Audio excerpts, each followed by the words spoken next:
Hello, dear friends and foodies of the world. It's me, Shalini, and I welcome you to my kitchen, Shalini's Cozy Nook. Today, I'm here to share with you a delicious Christmas pudding recipe that is perfect for the holiday season. This is an easy recipe, or rather a last minute Christmas pudding recipe. You don't need to soak the dry fruits for a long time like the traditional Christmas pudding, but still it maintains the classic taste. First, we are going to mix the dry fruits together. We need altogether 3.5 cups of dry fruits. You can use any dry fruits of your choice. I'm taking half a cup of prunes or dried plums. This has been chopped to small pieces. 1/4 cup of dried apricots. This is also chopped to small. 1/4 cup of glazed cherries. You can use dried cherries instead if available. Half cup of de-seeded dates. 1 cup of black raisins. 1 cup of sultanas or golden raisins. Now add 1 cup of fresh orange juice and mix everything well and keep it for soaking for about 10 minutes. While that is getting soaked, we can move on to the next process. Take a large bowl which is large enough to hold all the contents. To the bowl, drop in half a cup of soft brown sugar. If soft sugar is not available for you, you please powder the normal brown sugar. Add half a cup of softened butter. Make sure that the butter is at room temperature. Combine this very well until you get a smooth paste.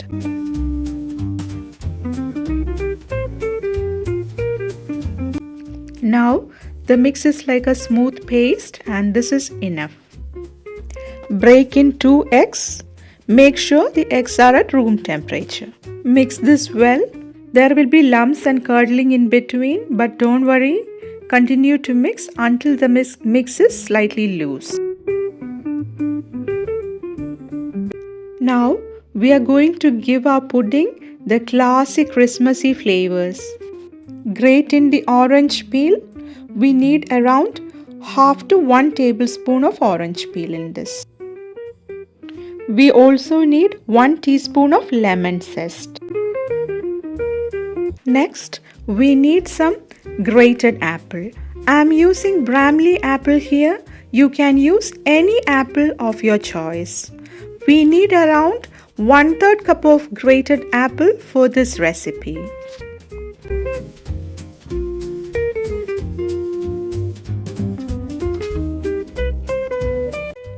Add 2 tablespoons of lime juice, 2 tablespoons of molasses. Instead of molasses, you can also use caramelized sugar of the same quantity. Give this a quick mix and add 1 teaspoon of cinnamon powder, 1 teaspoon of nutmeg powder. Instead of using these powders separately, you can use a store-bought spice mix also. 1 teaspoon of vanilla extract, 1 teaspoon of orange extract. This orange extract is an optional ingredient. Now we can add the soaked dry fruit mix and give a good stir. After stirring, add breadcrumbs. I am adding 3 cups of breadcrumbs. Please use freshly made breadcrumbs.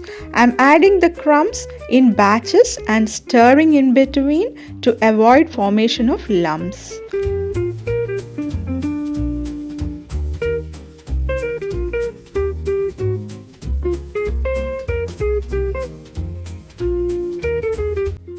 After mixing this well, add half cup of all-purpose flour and combine everything well again.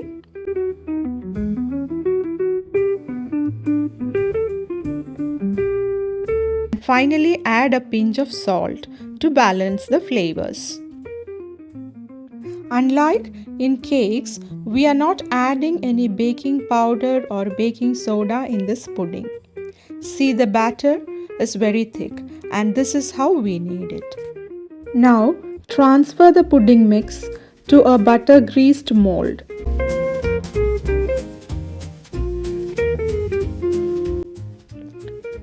Level the batter nicely and place a butter paper on the top.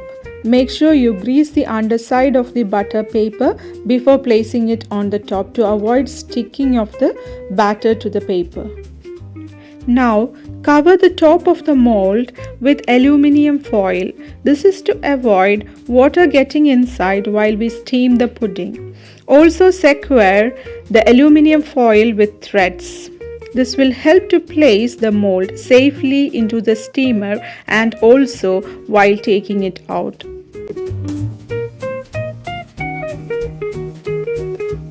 Take a thick bottomed vessel that is large enough to hold the mold. Place a ring or a metal stand inside and pour in some water and bring this to boil. Once the water boils, place the pudding mix inside. Make sure the water level is below the half of the height of the pudding mold. Otherwise, water may get inside the pudding and mess up. Now, reduce the heat to low and cover the vessel with a lid and steam for around 2.5 to 3 hours. Check periodically to see if there is adequate water inside. I steamed the pudding for 3 hours.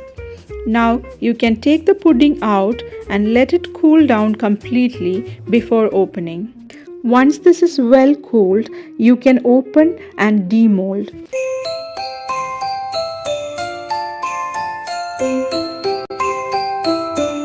And now it's the moment that we all have been waiting for. Wow, this has come out really well. It's a true delight, friends. It's incredibly moist and soft with a rich velvety texture, and it will just melt inside your mouth.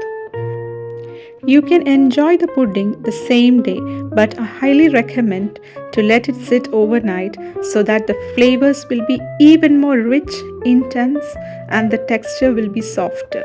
If you have plans to keep it for more than 24 hours, please refrigerate.